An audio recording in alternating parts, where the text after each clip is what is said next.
Assalamualaikum warahmatullahi wabarakatuh. Bismillah, alhamdulillah, wassalatu wassalamu ala rasulillah wa ala alihi washabihi wa mawalah mabadah. Teman-teman sekalian, bahagia kita bisa ketemu lewat channel dakwah ini. Mudah-mudahan nikmat iman, Islam serta kesehatan senantiasa diberikan Allah kepada kita sekalian. Teman-teman sekalian, seperti permintaan, kita ingin menyampaikan tentang hebohnya pemberitaan hasil Basu Masail pengurus cabang Nahdlatul Ulama Cirebon Jawa Barat yang mengharamkan nikah siri. Nah, sesungguhnya bagaimana ini hukumnya atau kajiannya. Saya tegaskan bahwa apa yang dirumuskan NU Cirebon ini sudah sangat tepat dan ini sudah sesuai dengan hasil Basu Masail baik yang dilakukan oleh Nahdlatul Ulama maupun pondok-pondok pesantren ya sejak dulu sampai sekarang. Nah, apa yang membedakan ini heboh? Saya kira pertama adalah tentang bahwa masyarakat sekarang sudah sangat mudah ya mengakses berita.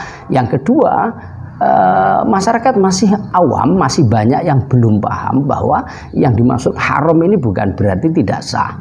Nah, di dalam semua berita ini hanya menyantumkan haram, tidak menyantumkan hukum maudhu'inya, hanya menyantumkan hukum taklifinya. Ini yang harus dipahamkan, sehingga tidak perlu resah mereka-mereka yang pernah nikah siri ya, itu kemudian hubungannya haram, kemudian anaknya ini zina, anak-anak zina dan lain sebagainya. Jadi ini ditegaskan di dalam Undang-Undang Pernikahan kita nomor 1 tahun 1974, kemudian ditegaskan oleh Instruksi Presiden nomor 1 tahun 1991 yang kemudian masuk di dalam kompilasi hukum Islam. Di sana tegas bahwa pernikahan apabila sudah memenuhi syarat rukun sesuai yang diatur di dalam Islam itu hukumnya sah, sekalipun tidak dicatatkan, sekalipun tidak di depan KUA. Ini sudah clear.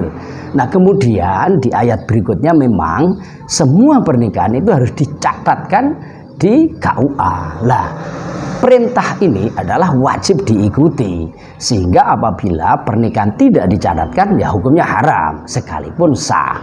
Nah, ini adalah bagian dari pengejawantan kita, ketaatan kita kepada aturan, karena Allah sendiri memerintahkan kita untuk taat kepada Allah, taat kepada utusannya, taat kepada aturan pemerintah. Ya ayyuhalladzina amanu atiiullaha wa atiiur rasul wa ulil amri minkum. Lah, aturan di dalam pencatatan ini tentu fihil maslahah. Ada kemaslahatan yang luar biasa. Justru apabila tidak dicatatkan dan pemerintah tidak mengatur itu, maka pemerintah ini salah besar, menjadi kebijakan yang salah karena tidak melindungi masyarakat. Apa yang perlu dilindungi tentang pernikahan? Maka kejelasan tentang status anak ini harus dibuktikan. Kemudian apabila tidak dicatatkan, ini akan kesulitan sekolah, mawarisnya juga akan menjadi bermasalah juga.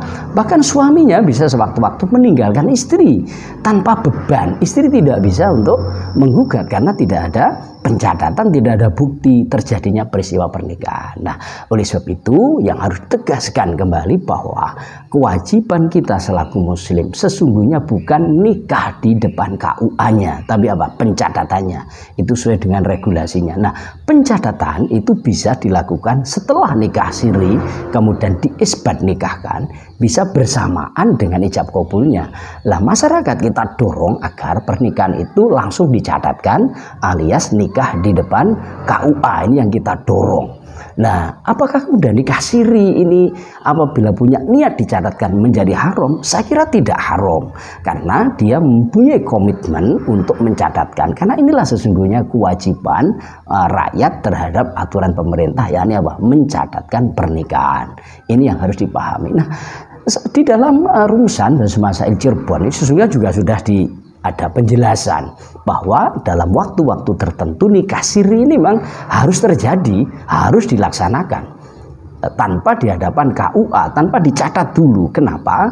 Karena kadang ada sejoli, ada seorang laki-laki perempuan yang sesungguhnya dia bisa saja menikah, tidak ada penghalang, tapi kemudian melakukan perzinahan, meresahkan masyarakat. Nah, dari titik inilah kemudian ada kemungkaran yang harus dihilangkan, yakni dengan cara bagaimana?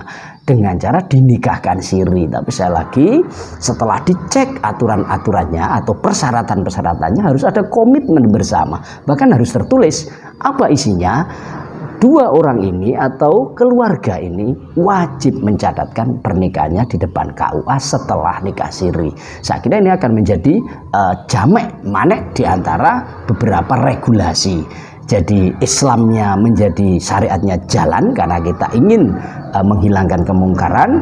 Komitmen untuk taat kepada pemerintah ini akan dilaksanakan karena ada perjanjian dan komitmen-komitmen. Sekalipun ini tentu butuh waktu, mungkin 2 hari 3 hari, ini tidak masalah. Nah, demikian apa yang kita sampaikan, mudah-mudahan menjadi pencerahan kita sekalian. Saya akhiri, wallahul muwaffiq ila aqwamit thoriq. Assalamualaikum warahmatullahi wabarakatuh.